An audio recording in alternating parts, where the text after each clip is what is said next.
Então, pessoal, vamos dar continuidade às nossas aulas de teoria de probabilidade, tá?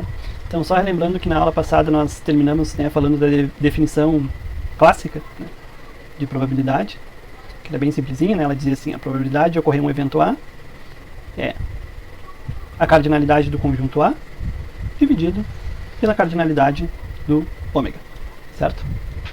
Que é o nosso espaço amostral. Tá? Então, existem certas limitações da definição clássica, né? Uma delas é o fato de que, o que eu faço, né, quando a cardinalidade do meu espaço amostral for infinito, certo? Então, eu não posso fazer divisão por infinito, né? Então, a definição clássica falharia nesses casos, né? Então, nós temos outras definições, né, de probabilidade que nos ajudam a contornar esse tipo de problema, né? Então, uma outra definição que existe é a definição frequentista. Frequentista de probabilidade. Então, suponho, né, um experimento aleatório, tá? Tá? Só para dar um exemplo simples, didático, né? Que é o lançamento de uma moeda, né? O clássico. Lançamento de uma moeda.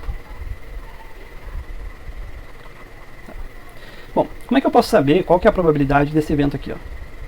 Saiu cara, né, no lançamento. Tá. Bom, para saber qual é a probabilidade de sair cara, né, pela definição frequentista, o que eu teria que fazer? Eu teria que executar o experimento aleatório um número muito grande de vezes e contar quantas vezes ocorreu o meu evento de interesse. Tá? Então, N seria, né, aqui o número de vezes que eu executei o experimento. Tá? E vamos chamar assim de N subscrito A, o número de vezes que ocorreu A. Tá? Então, a definição frequentista me diria que uma boa aproximação, né, da probabilidade do evento A é simplesmente o número de vezes que ocorreu A dividido pelo número total de vezes que eu executei o experimento. Tá? Só que isso aqui é uma aproximação, tá? Até vou botar assim. Para eu saber a probabilidade exata de A, em teoria, né, então a probabilidade exata do A, né, seria o limite para N tendendo a infinito de quantas vezes ocorreu o A dividido pelo N. Tá? Então notem que a probabilidade exata é teórica, né, eu não tenho como lançar infinitas vezes, mas se eu tiver um N arbitrariamente muito grande, né, essa aproximação aqui, né, ela fica cada vez melhor. Tá? Então se eu tiver um N, se eu puder repetir o experimento um número de vezes muito grande, eu vou ter uma aproximação cada vez mais exata do A, né?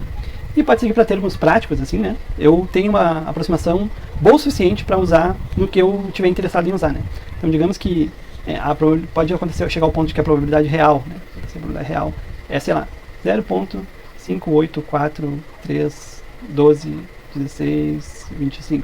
É um número muito grande. E a minha probabilidade, vou botar assim, aproximada, foi 0.5841937. Tá? Então notem, né? Até o 584 aqui ficou igual, né? Ou seja, a minha aproximação está boa o suficiente em 3 casas após a vírgula. Né? Então, para muitos termos práticos, né, essa aproximação vai ser boa o suficiente para a gente poder utilizar, né, nos problemas. Tá? Então, muitas vezes eu não preciso da probabilidade exata. Né? Se eu tiver uma probabilidade aproximada, isso já é bom o suficiente. Tá? Nós temos também, né, a definição, né, geométrica de probabilidade. Tá? Então, por exemplo, vamos assumir que o nosso experimento aleatório seja, né, dentro desse quadrado que é 1 por 1, tá? O que quer dizer por 1? 1 por 1, né? O tamanho aqui desse lado é 1 e o tamanho aqui desse lado também é 1, quadrado 1 por 1. Tem uma certa região dentro desse quadrado aqui que é esse círculo aqui. Eu fingi que é um círculo perfeito, tá? Então, o experimento aleatório aqui vai ser sortear um ponto dentro do quadrado. Tá? Bom, como é que eu faço para definir o meu espaço amostral, né? Esse ponto aqui, né? Vamos colocar num plano cartesiano, tá? Então aqui, ó, vai ser o ponto, a origem, 0, 0. Aqui vai ser o ponto, bom, como aqui é o 0, 0, aqui só pode ser o ponto é 1, 0, né? Aqui em cima vai ser o ponto 0, 1. Não, desculpa. 1, 1 na verdade. 0, 1 é esse aqui, né? Então, no 0 no x e 1 no y. Tá. Então, por exemplo, um dos pontos, né, está dentro do quadrado é o ponto 0, 1. 0, 0, a origem. Então, esse ponto aqui está no meu espaço amostral. Eu posso sortear um ponto aqui. Outro ponto que eu posso sortear é o ponto, por exemplo, 0, 1. Esse ponto que está aqui em cima. Mas entre o ponto 0, 0 e o ponto 0, 1, aqui assim, ó, essa linha aqui, tem infinitos pontos, né? Então, entre esses dois pontos já tem infinitos pontos, né? Eu não consigo enumerar todos os pontos que tem aqui dentro do quadrado, né? Então, a cardinalidade, isso aqui é infinito, né? Já não conseguiria usar a definição clássica nesse problema, né? Porque eu não consigo enumerar os pontos que tem dentro desse quadrado aqui. Então, já não conseguiria enumerar a cardinalidade do espaço amostral, tá? Então, uma maneira de definir, né, o meu espaço amostral seria assim, né? O espaço amostral é um par ordenado xy, tá? Que está no plano, né? Tal que tanto x quanto y pertencem ao intervalo real entre 0 e 1. Certo? E dentro desse conjunto aqui tem infinitos elementos, então não poderia usar a definição clássica. A definição geométrica, ela diz o seguinte, né, que eu poderia calcular a probabilidade, né? Eu tenho que falar o evento, né? Então vamos supor o evento A aqui, que é sortear sortear já foi sorteado. O experimento é sortear um ponto, então o evento A vai ser o ponto sorteado está dentro do círculo vermelho. Então, qual que é a probabilidade de ocorrer o evento A? Já deu para ver que eu não posso usar a definição clássica, porque a cardinalidade do espaço amostral é infinito, né? Então, a definição clássica foi para o Beleléu aqui, né? O próprio evento A também tem cardinalidade de infinito, porque tem infinitos pontos dentro do círculo aqui, eu não tenho como contabilizar, né? Então, uma maneira que eu posso fazer, né, para calcular a probabilidade é utilizando a definição geométrica, que vai ser a área do meu círculo dividido pela área do quadrado. Ou seja, essa probabilidade aqui fica em termos das áreas, porque a área é uma coisa que eu consigo computar um número finito, né? Então aí eu consigo fazer essa proporção aqui, né? Então como é que ficaria? Para fins de completar o exercício, né, vamos supor que esse círculo aqui tem um raio, né, um raio de 0,3, tá? Então, isso aqui fica a área do quadrado, né? Esse é um quadrado 1 por 1, então a área é 1 vezes 1. E a área do círculo ali, né? Então é πr ao quadrado, né? Então π é 3,14 vezes o r quadrado, que é 0,3 ao quadrado. Então a probabilidade de eu sortear um ponto e ele cair dentro desse círculo, sortear ao acaso um ponto dentro desse quadrado todo, ele cair dentro desse círculo, vai ser, então eu tenho que fazer 3,14, né, vezes o r quadrado, né? Isso aqui vai dar 0,2826 dividido por 1. Logo a probabilidade é 28,26%. Então, a gente, utilizando a definição geométrica, às vezes a gente consegue contornar, né, as limitações de outras definições de probabilidade, tá? Então, um outro exemplo aqui utilizando a definição geométrica, né, mais simples ainda seria, digamos que o meu experimento aleatório é sortear um número numa reta aqui, né? Aqui está a reta dos reais, 1, 2, 3, 4, 5, 6. Então tá aqui a reta dos reais, né? E eu quero saber a probabilidade, né, de dentro dessa reta eu sortear um ponto ao acaso, e esse ponto está entre 2 e 3. Bom, o ponto está entre 2 e 3, aí ele está nesse segmento aqui, né?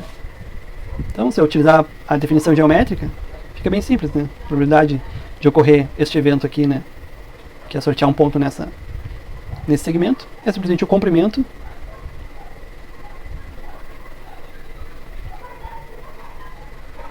da minha reta de interesse ali, né, dividido pelo comprimento da minha reta inteira. Será um pouco maior aqui.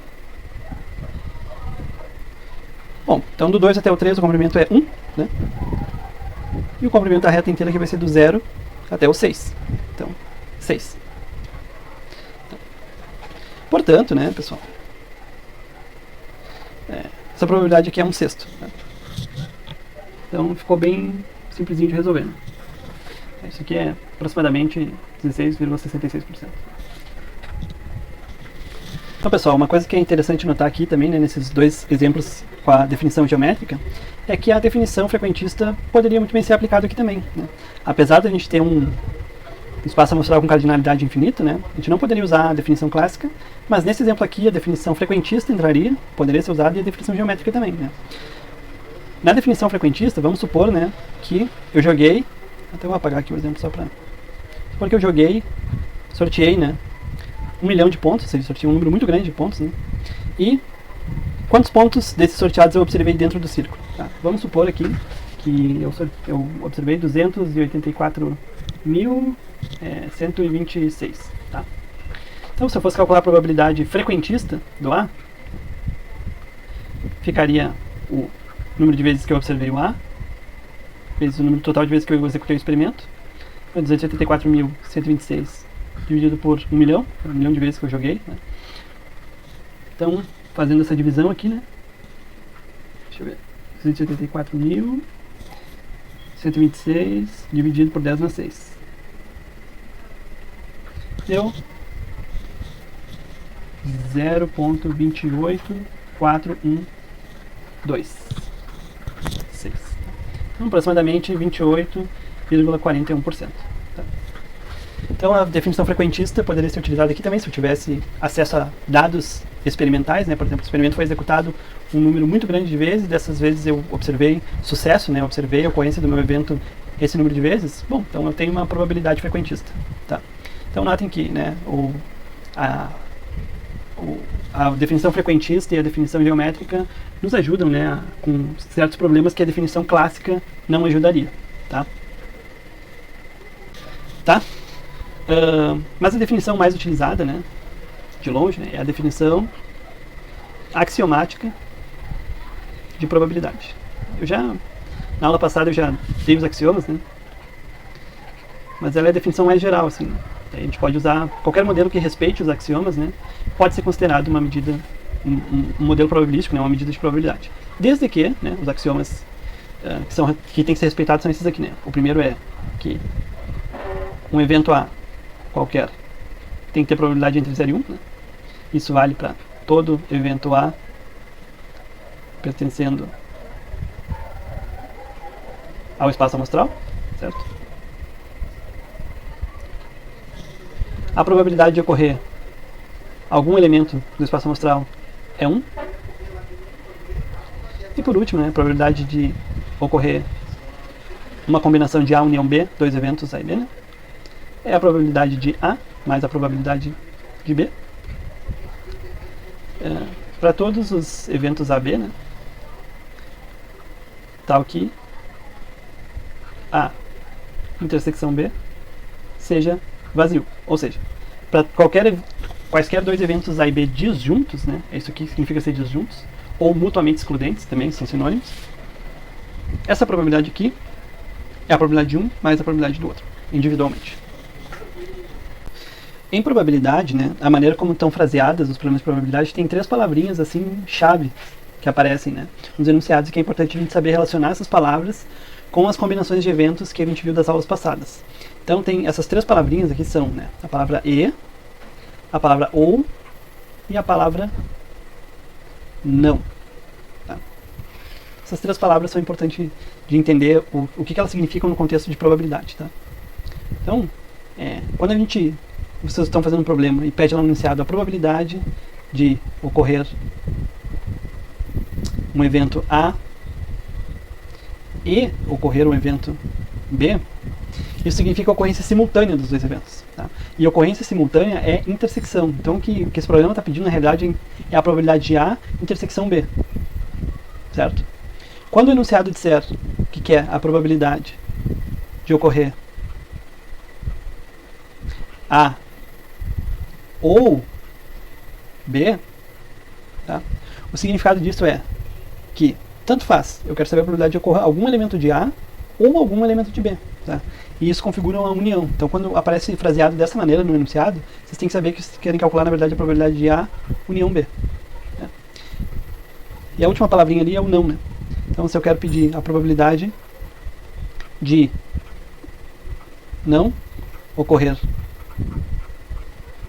A, né? O que eu estou me referindo em relação a isso são os elementos que não estão em A, né? Então é a probabilidade do A complementar. Tá? Então, é só o não que eu não coloquei aqui. Vou botar em vermelho para seguir o padrão. Que a palavra especial é não aqui. Né? Não ocorrer o A é a probabilidade do A complementar. Na aula passada a gente falou um pouco sobre combinações de evento, né, como união, intersecção, etc. Então aqui eu vou só apresentar algumas propriedadezinhas, né, propriedades que nos vão ser úteis, né, de união e intersecção. A primeira propriedade que é importante de saber é que se eu tiver A, união com um evento B, união com um evento C, a ordem que eu faço as uniões não importa, tá? Então, eu posso primeiro fazer o A união B e depois unir com o C. Tá? O mesmo vale para a intersecção. Se eu tiver A intersecção B intersecção C, ou seja, se eu quiser saber ocorreu o evento A e ocorreu o evento B e C, é a mesma coisa que saber se ocorreu o evento A e B intersecção com o evento C. Tá? Então existe essa propriedade. Né? Se eu quiser saber A, né, intersecção B união C. Daí não vale mais aquela propriedade. Não é a mesma coisa que eu fizer A intersecção B e depois unir a intersecção com união. Aí eu tenho que distribuir lá para dentro esses dois. Né? Então isso aqui vai ser, na realidade, A intersecção B unido com o A intersecção C. Tá? Eu distribuo a intersecção lá para dentro e eu uno as duas intersecções. E mesma coisa se eu quiser distribuir a união, tá? Dentro de uma intersecção. Então isso aqui vai ficar A união B intersecciona com A união C. Certo? Então essa é a segunda propriedade. E a terceira propriedade que é interessante é a que nós chamamos de leis de Morgan. Tá? Que diz o seguinte: se eu tiver uma união entre A e B e eu quiser o complementar dessa união, isso é a mesma coisa que o complementar de A intersecção complementar de B. Tá? E se eu tiver uma intersecção entre A e B e eu quero saber o complementar dessa intersecção, isso é o A complementar união B complementar. Tá? Então essas regrinhas aqui de união e intersecção são igualdades que nos ajudam a resolver problemas que envolvam combinações de eventos. Né? Às vezes eu quero saber a probabilidade de ocorrer o evento A ou ocorrer o evento B e C. Né? Então aqui eu tenho uma formulinha, né? Eu posso fazer A união B e depois unir com C, tanto faz. Né? Ou então, se eu quiser saber a probabilidade de ocorrer A e também ocorrer a união entre B e C. Então, para mim interessa o evento que ocorra B ou C e também que ocorra o A. Então, vai ser A intersecção B ou C. Então, eu posso decompor essa intersecção em outras duas. Né? Pode ser que essas aqui sejam mais fáceis de resolver do que essa daqui. E as leis de Morgan também, se eu quiser fazer uma negação, né, de alguma coisa, de uma união ou de uma intersecção, aí eu tenho uma formulinha diferente aqui para obter esses resultados. Tá? Agora vamos resolver um exemplo. Tá? Imagine que nós vamos lançar duas vezes um dado de 4 lados. Tá? Então, o dado de 4 faces ele é um tetraedro, como está aqui, né? E a face que aponta para cima, aqui, né? Essa pontinha é o que diz o número que saiu no lançamento do dado. Né? Aqui nesse caso não saiu o número 4, por exemplo, mas poderia sair 1, 2 ou 3 também. Né? Então, agora considerem os eventos.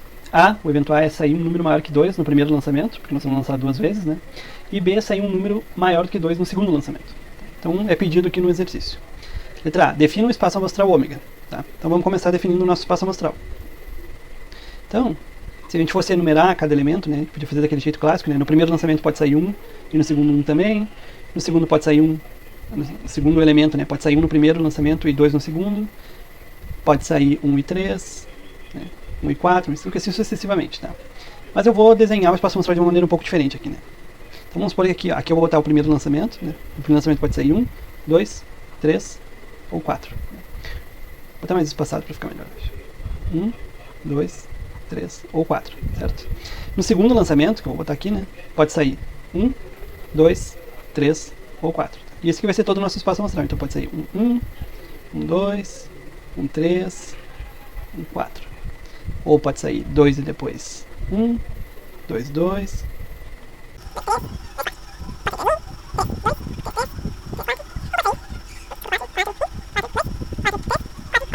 Com isso a gente define completamente o nosso espaço amostral, né? Aqui estão todos os elementos possíveis no espaço amostral. Né? E a gente vê, portanto, né, que a cardinalidade do nosso espaço amostral é 16. Né? A gente poderia usar o princípio multiplicativo para determinar essa cardinalidade, né? Lembrando que para o primeiro lançamento eu tenho 4 possibilidades, para o segundo lançamento eu tenho 4. Pelo princípio multiplicativo, se é 4 vezes 4 dá 16, né? Que é o valor que a gente achou ali para a cardinalidade do nosso espaço amostral. Se vocês contarem todos os elementos que estão nessa tabelinha aqui, que eu organizei para fazer o nosso espaço amostral, tem 16 elementos, né? 4 linhas e 4 colunas, né? Então 4 por 4, 16. Tá, então definimos o espaço amostral. A letra A foi feita. Né? Letra B. Calcule a probabilidade de A e a probabilidade de B. Então, letra B. Então, nós vamos usar a definição clássica aqui, né? A probabilidade de A vai ser cardinalidade do A dividido pela cardinalidade do B. Do espaço amostral, desculpa. E a probabilidade do B, por sua vez, né? Cardinalidade do B dividido pelo espaço amostral. Então vamos ver. O evento A, lembrando, né? É sair um número maior do que 2 no primeiro lançamento. Tá? Então, se aqui é o primeiro lançamento, quando é que sai um número maior que 2? Quando eu estiver nessa região aqui, né? Todas essas ocorrências, todos esses eventos elementares correspondem ao evento A, porque em todos eles, né, eu obtive um número maior que 2 no primeiro lançamento. Então esse azul aqui é o evento A, certo? Vamos fazer agora da cor aqui amarela o evento B. O evento B é um número maior que 2 no segundo lançamento. Então, no segundo lançamento maior que 2 é quando eu tenho 3 ou 4 no segundo lançamento. Então essa região aqui, tá vendo? Essa região aqui. Tá. Com isso a gente consegue calcular a cardinalidade do A. Vai ser, bom, quantos elementos eu tenho aqui no A? Tenho 1, 2, 3, 4, 5, 6, 7, 8. Cardinalidade do A é 8. Cardinalidade do B também vai ser 8. Ó. 1, 2, 3, 4, 5, 6, 7, 8. Né? Então, com isso, a gente resolve a nossa questão. Né? A probabilidade do A vai ser 8 em 16, que é 1 meio. E a do B também vai ser 8 em 16, que é 1 meio. Tá? A gente poderia também... Bom, essa é a maneira que a gente faz, né, contando os elementos, né, pela definição clássica. Tá? Depois a gente vê utilizando conjuntos. Letra C. Tá? Calcule a probabilidade de observarmos um valor maior que 2 em ambos os lançamentos. Tá? Então, o que significa observar maior que 2 em ambos os lançamentos? O que eu estou pedindo é a prob de ocorrer A e B. Né? Ou seja, eu quero que ocorra o evento A, porque eu vou ter um número maior que 2 no primeiro lançamento, e também que ocorra o evento B. Ou seja, eu também vou ter no segundo lançamento um número maior que 2. E é justamente isso que pede, né? Maior que 2 em ambos os lançamentos. Ou seja, o que eu quero na realidade aqui é a probabilidade de A intersecção B. Certo? Nada mais vai ser do que a cardinalidade de A intersecção B dividido pela cardinalidade do espaço amostral. Então vamos dar uma olhada lá. A intersecção B são os elementos que estão ao mesmo tempo em A e em B. Ou seja, tem que estar nos dois ao mesmo tempo. Ou seja, são esses aqui, né? Esses aqui que eu estou circulando em vermelhinho, ó. Tá vendo? São os elementos que estão ao mesmo tempo no A e no B. Concorda? Isso é A intersecção B. Se a gente contar quantos elementos tem nessa intersecção, a gente vê que tem 1, 2, 3, 4. Então isso é 4 dividido pelo... Ops, não. Isso aqui é só a cardinalidade. Então a cardinalidade de A intersecção B é 4. Com essa informação, a gente coloca aqui na formulinha, né? Ficamos com 4 dividido por 16. Isso é 1 sobre 4. Então a probabilidade de ocorrer A e B é 1/4. Tá vendo? Vamos ver agora para a letra D. Então, letra D agora. O que pede a letra D? Calcule a probabilidade de observarmos um valor maior que 2 em pelo menos um dos lançamentos. Certo? Ou seja, se eu quero que ocorra em pelo menos um dos lançamentos, significa que eu quero que ocorra um número maior que 2 no primeiro lançamento, né? Ou que ocorra um número maior que 2 no segundo lançamento. Então o que eu quero na realidade é a probabilidade de ocorrer o A ou o B, que é a união, certo? Então isso vai ser cardinalidade de A união B, dividido pela cardinalidade do espaço amostral. Se a gente for lá contar, né, quantos estão na união, a união são todos que estão tanto no azul quanto no amarelo ao mesmo tempo, certo? Então esses aqui contam e os da intersecção também contam, né? Então se a gente fosse fazer, acho que vai ficar meio poluído aqui se eu tentar circular, né? Mas seria, vou botar por fora assim, toda essa região aqui laranja, né? Toda essa região laranja é a união. Então se a gente contar todo mundo que está no laranja aqui, né? Vai ser 1, 2, 3, 4, 5, 6, 7, 8, 9, 10, 11, 12. Então são 12, né? Esse laranja é o A união B. E a cardinalidade de A união B é 12. Tem 12 eventos elementares que estão dentro desta união. Portanto, isso aqui é 12 por 16. E 12 por 16 dá por 4, né, os dois. Né? Então isso aqui vai ficar 3 quartos. Então essa probabilidade aqui de ocorrer um ou outro, né, é 4. Na letra D, a probabilidade de pelo menos um dos lançamentos ter um valor maior que 2 é 3 quartos. Tá? Vamos ver o que pede na letra E. Calcule a probabilidade de que somente um dos lançamentos dê um número maior que 2. Ou seja, o que eu quero agora? Agora eu quero que saia um número maior que 2 no primeiro e não saia um número maior que 2 no segundo. Daí eu só tenho exatamente um. Tá? Mas isso também vale, né? Vale se eu... Opa, vou botar um não aqui. Se eu não tiver um número maior que 2 no segundo e tiver um número maior que 2... Me atrapalhei. Aqui. E tiver um número maior que 2 no segundo. Certo? Ou seja, o que eu quero? Eu quero que tenha exatamente um lançamento maior que 2. Então, posso ter um maior que 2 no primeiro e não ter maior que 2 no segundo. Ou eu posso não ter um maior que 2 no primeiro e ter um maior que 2 no segundo. Nessas duas possibilidades, né, eu vou ter somente, exatamente, né, um lançamento maior que 2 e o outro não. Tá? Então, como é que a gente traduz isso para a linguagem de conjuntos? Né? Então, o que eu estou interessado em, na verdade, é saber a probabilidade de A e não B. O que é A e não B? É A intersecção B complementar. Ou é a união, né? A, não A, né? Seja o A complementar, e o B. Ah, daí sim. Então é essa a probabilidade que eu quero, tá? Então é a cardinalidade dessa coisa dividido pela cardinalidade do total. Tá? Então, vamos olhar para o nosso espaço amostral para tentar encontrar essa cardinalidade aqui, tá? Então, A e não B, tá? Aliás, desculpa, A e não B, isso aqui, se vocês lembram lá da nossa aula anterior, né? Isso aqui é a mesma coisa que A menos B. Ou seja, todo mundo que está em A e que não está em B, certo? Então, se a gente for lá ver, né? Quem é aqui que está no A? O A é o azul, esse azul claro, né? E não está no amarelo. Bom, são só esses 4 aqui, né? Eu vou botar aqui em rosa. Esses 4 aqui, eles estão em A, mas não estão em B, né? Então, esse aqui, eles estão em A e não estão em B, certo? Então, a cardinalidade desse aqui é 4. Tá? E, agora vamos fazer, estou ficando sem cores já, né? Vou fazer um verde. Quem é que, agora eu quero saber do que não está em A, mas está em B. Né? Bom, quem que não está em A, aliás, ou melhor dizendo, quem está em B, mas não está em A? Bom, esses caras, todo mundo que está aqui no A. O B é esse amarelo aqui, né? Mas essa região vermelha aqui, né? Ela está no A também. Então, esses 4 aqui, ó. 2, 3, 4. Tá vendo? Então, também são 4. Tá? Então, agora a gente tem a cardinalidade desses aqui, certo? Mas o que eu quero, né? O que eu quero na realidade, né? Deixa eu pegar aqui. Eu quero a união. Eu quero a união entre o A intersecção B complementar e o A complementar intersecção B. Tá? Vamos ver. Eu quero a união entre os elementos do verde e os elementos do rosa, certo?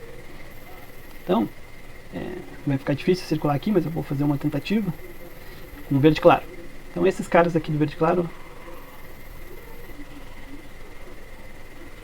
são essa união aqui de interesse.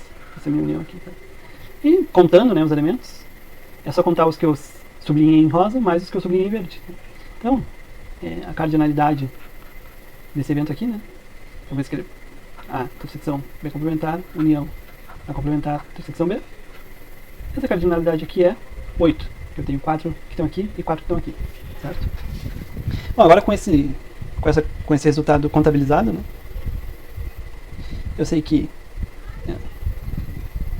a cardinalidade do A intersecção B complementar é 4, do A complementar intersecção B é 4, e a cardinalidade da união é 8. Né? Então essa probabilidade aqui é a cardinalidade desse conjunto, que eu já vi que é 8, dividido pela cardinalidade do espaço amostral, que é 16, isso aqui vai dar 1 meio. Tá? Então a gente respondeu todas as questões né, desse programa de probabilidade aqui. Tá? Na semana que vem a gente vai ver o conceito de independência, né? Mas por enquanto a gente ainda não sabe. Porém, né, se eu assumir aqui que o lançamento dos dados são eventos independentes, né? Então, tipo assim, sair um número maior que 2 no primeiro lançamento não afeta em nada o fato de ser um 2 no segundo lançamento, tá? Esses eventos não estão relacionados, então eles são eventos independentes, tá? Então, quando os eventos são independentes, né, a probabilidade de um evento intersecção outro evento é igual à probabilidade de um evento vezes a probabilidade do outro evento, quando eles são independentes, tá? E é o caso desse daqui, né? Que a gente viu que a probabilidade de A intersecção B, que era o C, né? Aqui a probabilidade de A intersecção B era 1/4, né? Então, aqui é 1/4. A probabilidade de A, a gente calculou aqui no B, né? A probabilidade de A era 1/2 e de B também é 1/2. Tá? Então, meio vezes 1/2, tá? Então, notem, né? De fato, A e B são eventos independentes, né? Porque quando eu faço P de A vezes P de B, eu obtenho a P de A vezes P de A intersecção B, tá? Então, isso demonstra que eles são eventos independentes, certo? Então, se a gente, né, de antemão, assim, se a gente já determinasse, soubesse, né, que se eu lançar um dado, né, e obter o número que eu obtenho no primeiro lançamento não afeta em nada o número que eu tenho no segundo lançamento. Então eu sei que eles são independentes. Sabendo que eles são independentes, eu poderia ter já cortado muito caminho aqui, né? Porque sabendo que eles são independentes, né, aqui, para o A, para a probabilidade do evento A, eu já saberia que bom, qual que é a probabilidade de no primeiro lançamento eu ter um número maior que 2? Bom, o dado tem 4 lados e 2 deles são maiores que 2, então eu já sei que é 2/4, que é 1/2. Já acabou a primeira. A probabilidade do B é a mesma coisa, né? Tem dois números que são maiores que 2 e 4 lados, então é 1/2. Então eu já teria a probabilidade de A e de B, porque eles são eventos independentes, eu já teria poderia considerá-los separadamente, eu não precisaria olhar para o espaço amostral todo completo aqui, como eu fiz nesse caso aqui, tá? Que como a gente não falou sobre a independência ainda, né, nós vamos falar isso mais tarde, mas eu já estou adiantando umas coisinhas aqui, tá? Então vamos dar a sequência aqui. Calcule a probabilidade de observarmos um valor maior que 2 em ambos os lançamentos, tá? Bom, então isso aqui era a probabilidade de A intersecção B, né? E como a gente já determinou que eles são independentes, né? Então eu já sabia que isso aqui era 1/4. Que isso aqui é a probabilidade do A vezes a probabilidade do B. Porque eu sei que os dois lançamentos não têm nenhuma relação um com o outro. Né? Então calcule a probabilidade de observarmos um valor maior que 2 em pelo menos um dos lançamentos. Tá? Isso aqui era a probabilidade de A união B. Né? Então, lá na aula passada, né, eu mostrei uma formulinha para vocês, que era a probabilidade de A mais a probabilidade de B menos a probabilidade de A intersecção B. Isso aqui, tá? Isso aqui é a probabilidade da união de eventos, certo? Essa formulinha aqui. Então, se vocês fizerem a conta, né, isso aqui a probabilidade de A era 1/2, a de B também era 1/2, e a de A união B, desculpa, a intersecção B era 1/4. Né? Então, isso aqui dá 1/2 mais 1/2 é 1, né? E 1 menos 1/4, 1 menos 1/4 é 3/4, né? Então, se vocês olharem lá na letra D, o valor que a gente achou foi 3/4, mesma coisa. Tá? Então, aplicando as formulinhas também funciona. Tá? Esse aqui, probabilidade de ocorrência é exatamente 1, né? Dá para usar a mesma fórmula, né? Aqui na letra E. Então, vou reescrever a fórmula aqui, né? Probabilidade da união de um evento e outro evento, né? É a probabilidade de ocorrer o primeiro, mais a probabilidade de ocorrer o segundo, menos a probabilidade da intersecção desses dois, né? Então, se vocês aplicarem a formulinha ali, né, eu queria a probabilidade de A intersecção B complementar. E essa coisa aqui eu queria unir com A complementar intersecção B, né? Então, aplicando essa formulinha aqui de cima, né? Isso é a probabilidade do primeiro mais a probabilidade do segundo. Desculpa. A complementar intersecção B. Menos a probabilidade da intersecção do primeiro com o segundo. Então isso aqui vai ficar A intersecção B complementar interseccionado com A complementar B. Intersecção B. Tá, mas notem que a ordem das intersecções não importa, então eu posso reorganizar essas intersecções dessa maneira. Isso aqui vai ficar A intersecção com A complementar. Eu só botei o A complementar do lado do A aqui, fazer primeiro essa intersecção, para depois interseccionar com o B, intersecção B complementar. Tá? Por que eu fiz isso? Né? Porque é conveniente, daí fica fácil de eu ver que o A, intersecção A complementar, né? Quando eu tento fazer uma intersecção de tudo que está no A com tudo que não está no A, isso aqui vai dar vazio. Né? Não tem nenhum elemento que está ao mesmo tempo no A e no não A. Né? E a mesma coisa ocorre aqui. Né? E a intersecção de vazio com vazio é vazio. Tá? Então, lembrando lá das propriedades de probabilidade, a probabilidade do vazio é zero. Né? Então, essa probabilidade toda aqui some. Isso aqui é zero. Então, eu fico só com essas duas aqui. Tá? Independentes, né? A e B. Eu sei que essa probabilidade aqui é a mesma coisa que a probabilidade de A vezes a probabilidade de B, complementar. Mas, esse aqui também é independente, né? Então, essa probabilidade aqui é a probabilidade do A complementar vezes a probabilidade do B. Eu já sei essas probabilidades todas, né?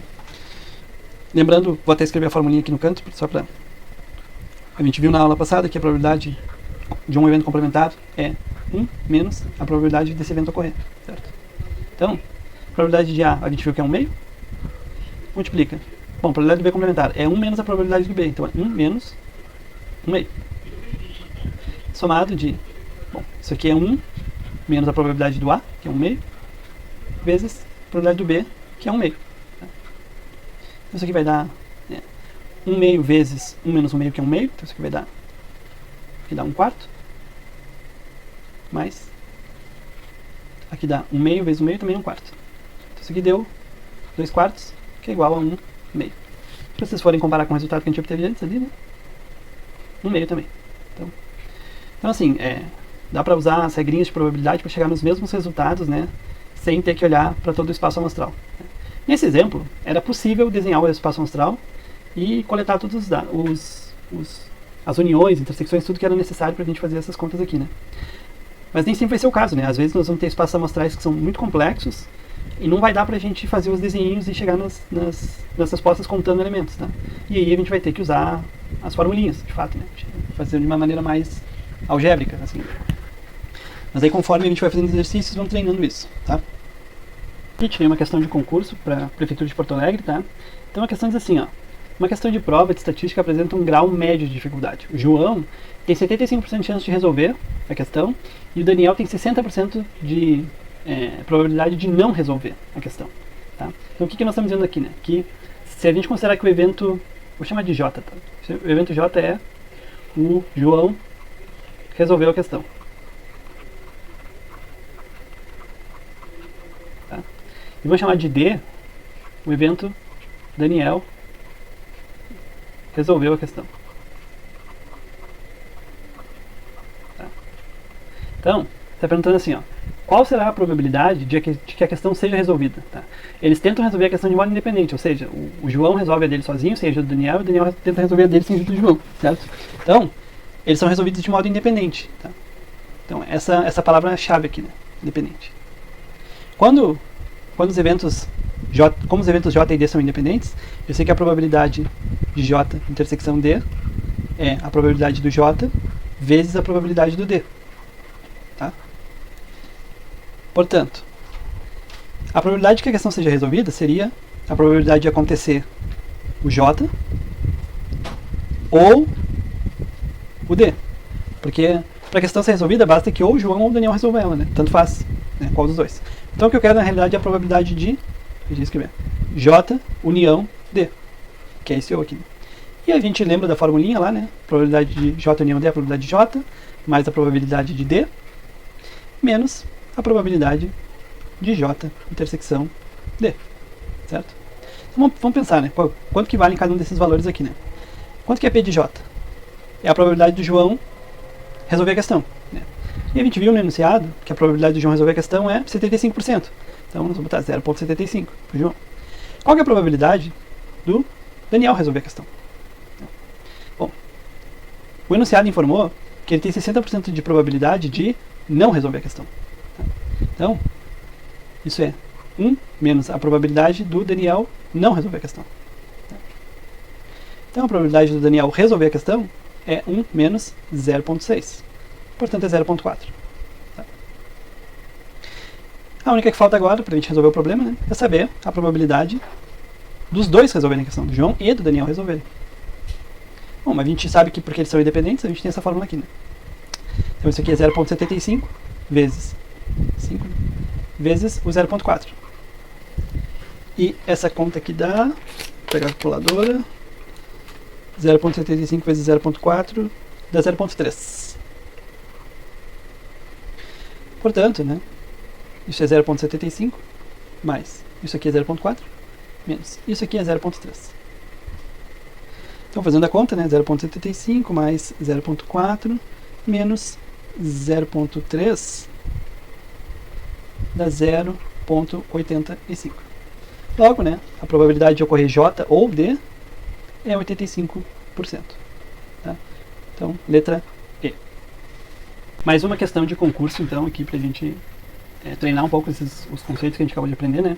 Então ele dá alguns dados aqui, que a probabilidade da união de dois eventos A e B é conhecida assim igual a 80%. Né? Então a probabilidade de A união B, que ele já está dando para a gente, é 0,8. Vamos ver que informação mais ele dá.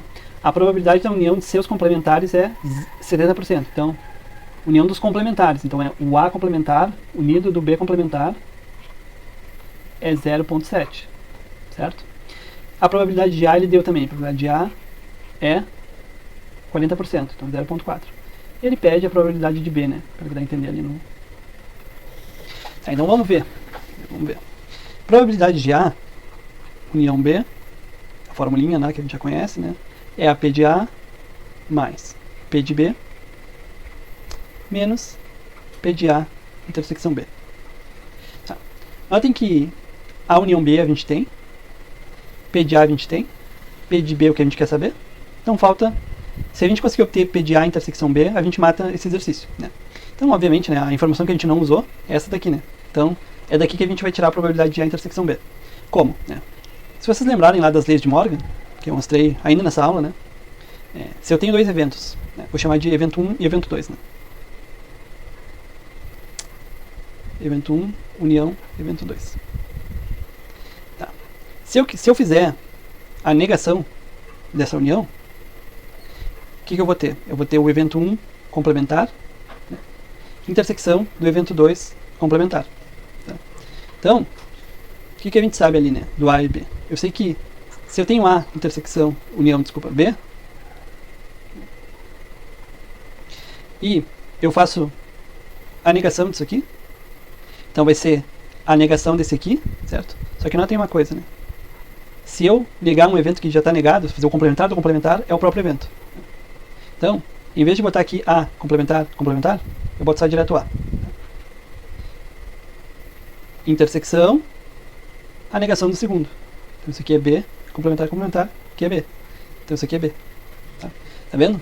Então, se eu fizer a negação disso aqui, né, o que eu sei? Eu sei que a probabilidade de A complementar união B complementar é igual a 0,7.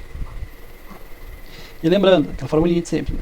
Probabilidade de ocorrer um evento, o complementar de um evento, é 1 menos a probabilidade deste evento. Portanto, a probabilidade de A complementar união B complementar, se eu fizer a negação, né, é 1 menos 0,7. Mas eu já vi que isso aqui, né, isso aqui é A intersecção B. E 1 menos 0,07 é 0,3. Portanto, eu descobri a probabilidade de A intersecção B. É 0,3. Tá? Agora é só substituir na fórmula, né? A probabilidade de A união B é 0,8. A probabilidade de A é 0,4. A probabilidade de B é o que eu quero saber. E a intersecção B é 0,3. Tá? Então, fazendo essa conta aqui, eu vou ficar com P de B é igual. Esse aqui eu vou passar para lá somando, né? Então vai ficar 0.8 mais 0.3. O 0,4 passa subtraindo. Então, realizando as contas, né, isso é 0.4 mais 0.3. Né? Então isso aqui é 0.7, que é 70%. Portanto, a resposta correta é a letra A. Tá? Então vocês viram que dá pra a gente, usando as formulinhas e as relações que a gente aprendeu nessa videoaula e na anterior, a gente consegue resolver os problemas de probabilidade.